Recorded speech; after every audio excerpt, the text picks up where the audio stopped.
Mommy, can I sleep here with Junior po? Oo naman anak, pwede. Pero bawal kayo magtabi kasi malaki ka na. Pero, bakit po dalawa yung cribs ni Junior?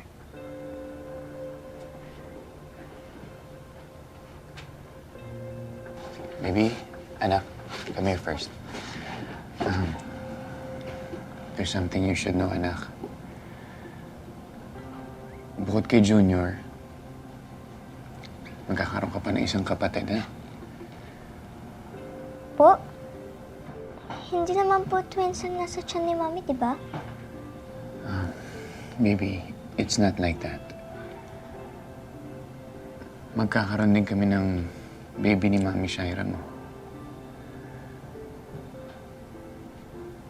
Pero yung baby namin ni Mami Shaira mo, sa kanya magsistay yun. Pero syempre, once in a while, baka mag-sleep over siya dito soon. Kasi kapatid mo siya at magiging part siya ng family na to.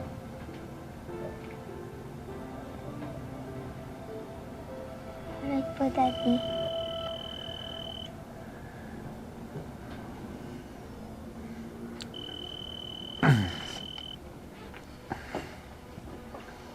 Sagutin mo na, baka tungkol sa baby ninyo.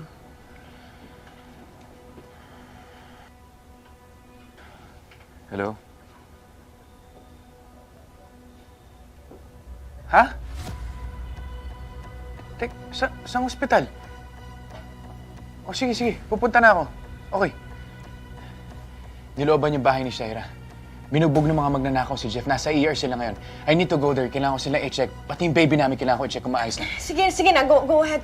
Balitaan mo na lang ako, okay? Okay. Mag-ingat ka.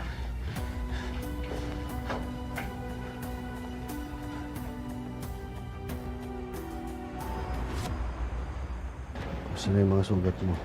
Oh my God, Jordan. Thank God you're here. Alam mo, nakakatakot yung nangyari sa amin. Nanginginig pa nga ako hanggang ngayon. Akala ko katapusan na namin ni Jeff. Dok, kamusta yung Shaira? Kamusta yung baby? Suffered a minor spotting pero huwag ka mag-alala at ligtas naman yung mag-ina mo. Si Jeff, kamusta? The patient suffered concussions, a broken rib, and some few fractures. Kaya I recommend na mag-stay muna siya rito ng hanggang 1 linggo para makapagpagaling. Tol, ayos lang ako. Layo sa bituka to. Sir, hindi niyo ba nahuling gumawa nito sa kapatid ko? Hindi pa po, sir. Pero nire-review na po namin yung CCTV footages ng subdivision. Nahihirapan din po kami i-identify yung mga suspects kasi mga nakamaskara po sila. Babalitaan na lang po namin kayo about sa investigation. Una na po ako. Salamat po. Jordan, paano na yan? Naka-confine ngayon dito si Jeff. Sino na magbabantay sa amin ni baby? Ayoko pumalik mag-isa doon. No? Mamaya biglang balikan ako ng mga walang hiyang yun eh. Maati mo ba na may mangyaring masama sa amin?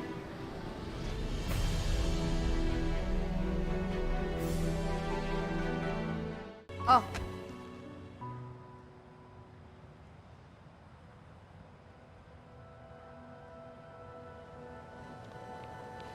Parang kulang ah. Hindi ito napagkasunduan natin. Kulang talaga yan kasi binawasan ko kasi wala sa usapan natin. Itutulak mo ako! Alam mo ba, nagkaspating ako dahil sa'yo, ha? Di ba ayaw mong pahalata doon sa kasama mong kakuntsaba mo kami? Kaya ako lang nagawa yon para mapaganda yung palabas natin. Ah, ganun. Ha? Eh, walang hiya ka pala! Alam mo, pasalamat ka dahil hindi ako nakunan. Palibhasa kasi kayo, wala kayong alam kung gaano ka-importante sa akin tong batang to. Alam mo, magsilayas na kayo sa harapan ko bago ko mabawiin yan! Tara na, baka mawalan pa tayo.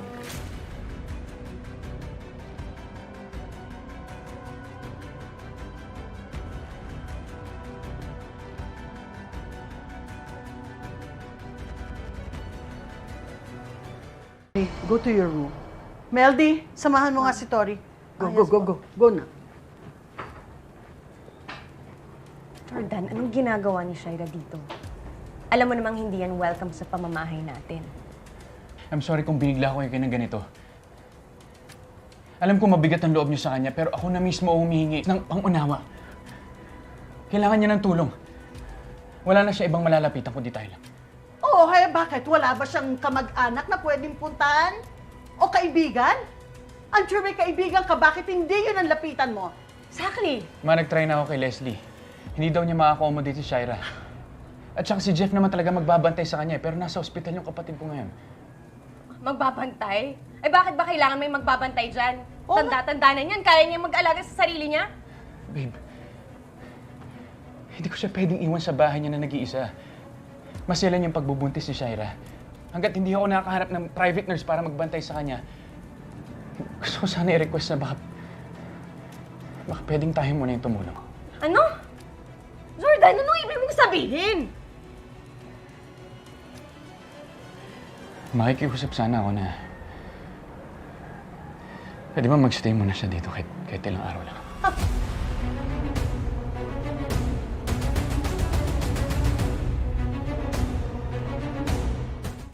Ano ba?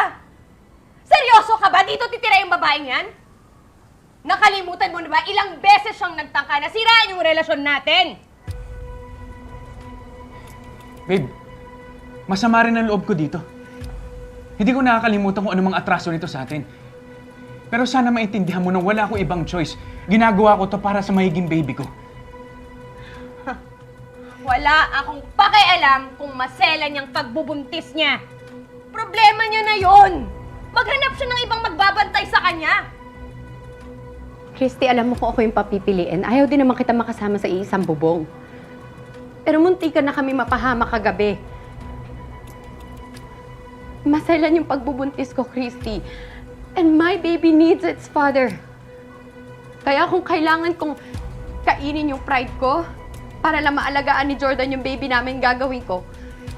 Kasi wala na rin akong choice. How dare you! Ikaw nga itong parang linta kung kumapit sa asawa ng anak ko, tapos ganyan ka magsalita? I won't tolerate this absurdity. This is my house. I get to decide, and you're not welcome here. So now get out! Get out of my house! Get out! Makapal ang mukha mo! See, I told you, this is not gonna work. Total, ayaw naman nila ako dito. Ikaw na lang magstay sa bahay natin para may makasama ako. Sige, halika na. Excuse me? Anong akala mo kay Jordan? Ballpen o damit? Na basta-basta mong pwedeng hiramin? Maghanap ka ng ibang kasama mo. Hindi gumagawa ka ng paraan sa asawa ko.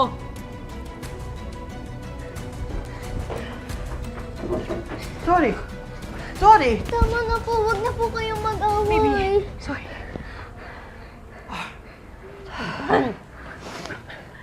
Mag-uusap tayo. Ako, bahala.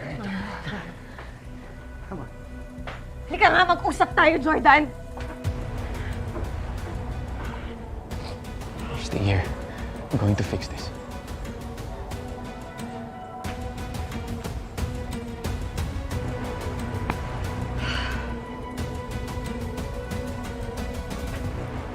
Mo, Jordan, sana hindi lang yung welfare ng baby mo doon kay Shaira yung iniisip mo. Sana pati si Tori iniisip mo rin. Gusto mo ba matraumatize yung bata? Kung sakaling magbanggaan kami dito ni Shaira? Si Mama, ano, hindi ka na nahihiya sa kanya? Nakikitira lang tayo dito, Jordan. Hindi wala kang abiso o hindi ka nagpaalam man lang bago mo dalhin yung babaeng yun dito.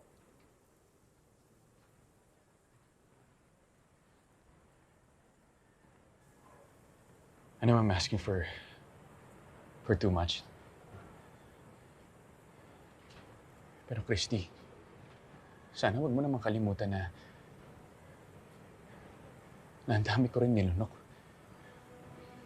at pinalagpas para sa'yo. Nung nagpakasal kayo ni Leon, nagsama kayo ng 4 na taon. Pinatawad pa rin kita at tinanggap.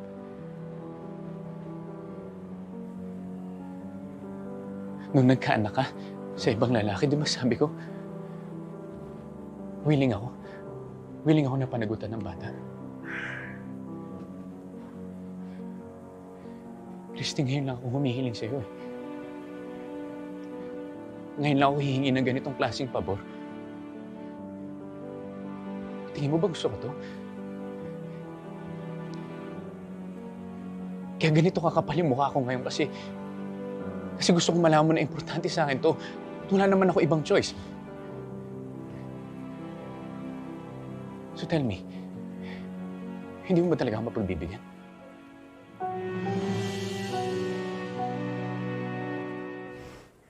Ano ba, Jordan? Talaga bang umabot na tayo sa ganito? Magbibilangan tayo ng mga sinakripisyo at tiniis natin para sa isa't isa?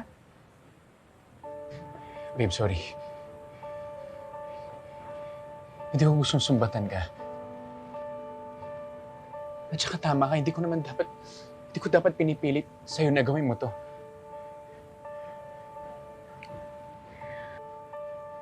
Hindi ko na alam yung gagawin ko eh. Christy, gulong-gulo na ako. The last thing I want to do is to hurt you. Pero concerned din ako sa welfare ng bata. Gusto ko safe yung magiging anak ko. Sobrang hirap ng pinapagawa mo. 5 minuto pa nga lang, hindi ko na matiis yung pagmumukha ng babaeng yan. Ano pang Ay, isang bubong kami titira? Babe, temporary lang naman to eh. 1, 2 araw lang ang kailangan ko. Hanggang sa makahanap ako ng private nurse na magbabantay sa kanya. Babe, please. Nakikiusap ko sa'yo. This is the last time na hihingi ako sa'yo ng ganitong klaseng pabor.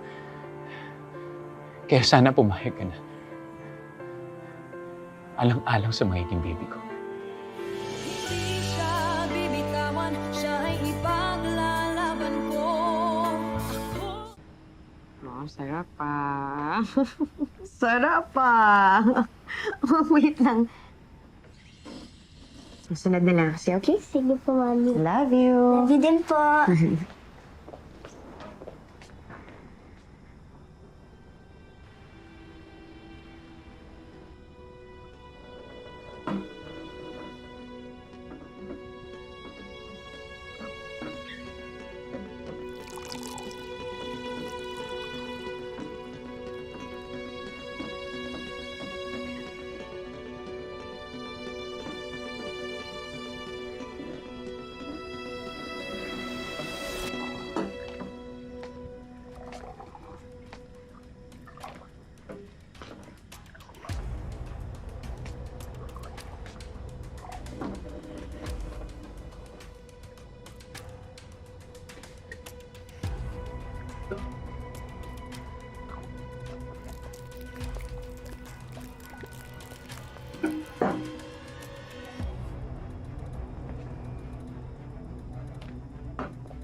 Christy, stop! Stop!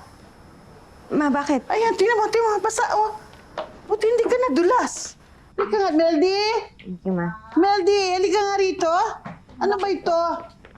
Bakit po? Bakit nagtapon ka dito pagkatapos hindi mo nilampaso agad? Eh, paano kung nadulas si Christy? Di magkakaroon pa ng problema sa apo ko. Hindi ko po alam yan, ma'am. Wala naman pong ganyan kanina eh. Nako, ayan ka na naman. Wala na naman, hindi mo na naman alam. Ma, kanina naman wala yan nung pinainom ko ng gatas si Tori. Oh, eh, paano nagkaroon dyan? Paano kaya kung may nagsadya na magtapon ng tubig dyan? Ito, Ma, may nag-iwan pa nga ng baso. Sino pa kaya?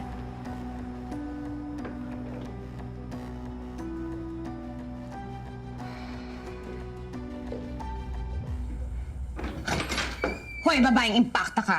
Magsabi ka nga sa akin ng totoo. Ikaw ba yung nagtapon ng tubig doon sa sahig? Christy, pwede ba sa susunod, matuto kang pumatok, hindi yung basta-basta ka na lang pumapasok! Hoy! Pwede ba? Babaan niyo yung mga boses ninyo, baka magising ang apo ko. At ikaw, Shaira, bawasan mo yung katarayan mo, ha? Pamamahay namin to kaya kahit na anong oras pwede kaming pumasok sa kwarto kahit kailan namin gusto. Ngayon, sabihin mo sa amin, ikaw ba ang nagtapon ng tubig sa sahig para madula si Christy? Pwede ho ba mag-ingat-ingat kayo sa pagbibintang ninyo dahil nananahimik ako dito at wala akong ginagawang masama? Ay, sino pa? Sino pa ba dito sa bahay ang may motibo laban sa akin? Hindi ko kasalanan kong dugyot at hindi marunong mag-map ang mga tao dito. At kung sakaling nadulas ka man, so what? Ha? Jordan wouldn't care? Kasi wala naman dyan yung anak niya yung nandito sa akin. Alam mo, Shaira, hindi lang dapat yung legs mo yung nilalagyan ng lotion eh. Dapat pati yung bibig mo at yung utak mo. Dahil ang gaspang-gaspang yung bunganga mo, pati yung ugali mo. Pares. Christy! Christy, ano ba? Christy! Tumigil ka! Christy! Tumigil ka na! Ano ba, Christy? Christy! Ang ganun! Ayaw mo tumigil! Tama na! Sige! Tama! Sige na yan! Hoy! Hoy! Lotion ka na! Ano ka ba? Ano ka ba? Buntis ang anak ko, ha? Walang hiya ka! Ikaw dapat na naglo-lotion dahil napakakati mo! Nagpapabuntis ka ba sa ibang lalaki? Tapos ano? Tatarayan mo ako? Porket nasa bahay niyo ako? Ano? Ano? Binilaan kita, di ba? Binilaan na! Di ba? Di ba?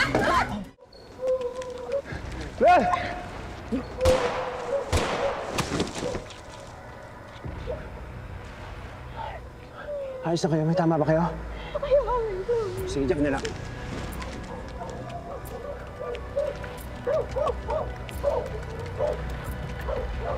Masabi ko sa'yo, hindi ko palalampasin yung pagmamaldita mo dito sa sarili kong pamamahay!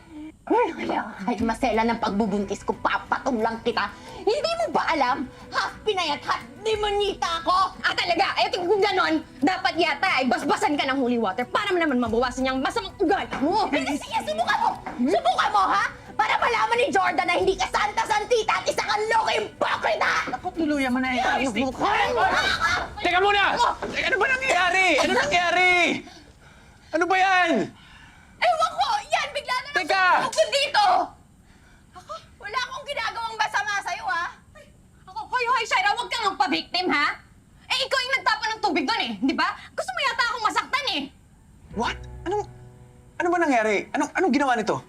Mayroong tubig sa sahig. Tinatanong lang namin si Shaira kung siya ang naglagay ng tubig dahil muntik nang madulas si Christy. At paano kung nadulas ang anak ko? Pupunta kami sa ospital? Baka bakunan pa siya. Jordan, hindi totoo yun. Bakit may ebidensya ba kayo? Ha? Sino nakakita na ginawa ko yun? Kaya nga tinatanong ka eh. Please lang, nagmamakaawa ako. Huwag na kayong mag-away. Okay? E paano kung hindi nga talaga sinasadya, may natapon lang na tubig sa sahig? Ang importante, walang nasaktan sa inyong dalawa. Huwag na natin palakihin pa to. Makakasama pa to sa pagbubuntis nyo eh. Please.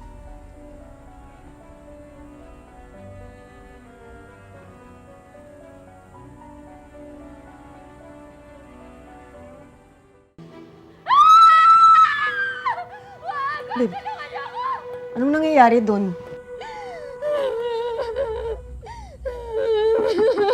Shaira!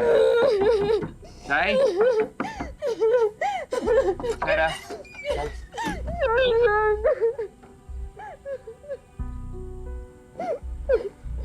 Shaira.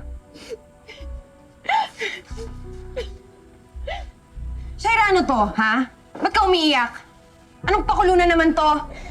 Christy, hindi ako nagpapakulo. Jordan, kasi napagakinipan ko yung mga magnanakaw na pumasok doon sa bahay natin. Sobrang natatakot ako. Akala ko talaga totoo yung panaginip ko. And this is really bad for the baby. Di ba sabi ng doktor, bawal daw ako ma-stress. Baka mamaya magka-spotting na naman ako, Jordan. Alam mo, Shaira, panaginip lang yan. Walang mananakit sa'yo dito. Safe na safe ka, okay? Pero I don't know if I can still sleep here. Pwede bang samahan mo muna ako? Can you sleep here tonight? Please. Please, Jordan.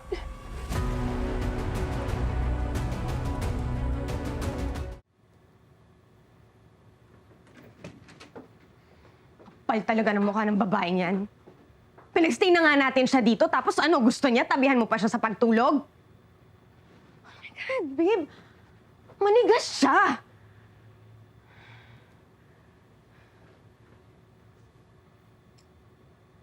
O, babe, bakit? Huwag mong sabihin sa akin, apektado ka sa paawa niya. Honestly, naisip ko na rin na baka in-exage lang niya yung nangyayari sa kanya para bigyan ko siya ng extra attention. Pero babe, the fact still remains. Kakagaling lang nung tao sa traumatic experience. And sabi ng doktor na makakasama sa pagbubuntis niya ang stress. So what are you saying, Jordan? Ano? Seryoso ka? Pumapayag ka na magtabi kayo ng babaeng yon? Jordan, ano ka ba? Nakalimutan mo na ba kung gaano katindi yung pagnanasa ng babaeng yon sa'yo?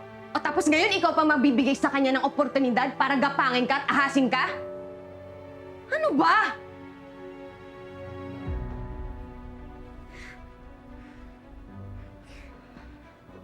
Hindi ko naman gustong gawin to. Inaalala ko talaga yung safety ng anak ko. Ng anak namin. Ayoko maapektuhan yung pagbubuntis niya. Yun lang yung main concern ko dito. Tsaka, hindi naman ako tatabi sa kanya, hindi kami tabi matulog. Doon ako sa baba. Maglalatag ako, babantayan ko lang siya. At tsaka sige, sabihin na natin, mangyari yung sinasabi mo. Na gumawa siya ng galaw. Ako mismo ang tatabla sa kanya. Kasi hindi naman ako interesado sa kanya. Kaya please, baka pwede naman pagkatiwalaan mo lang ako. Minsan lang ako naging marupok. Pinagsisiyan ko yun ng husto. At hindi ko na ulitin yun. Hindi ako mag-cheat pa sa'yo. Maniwala ka.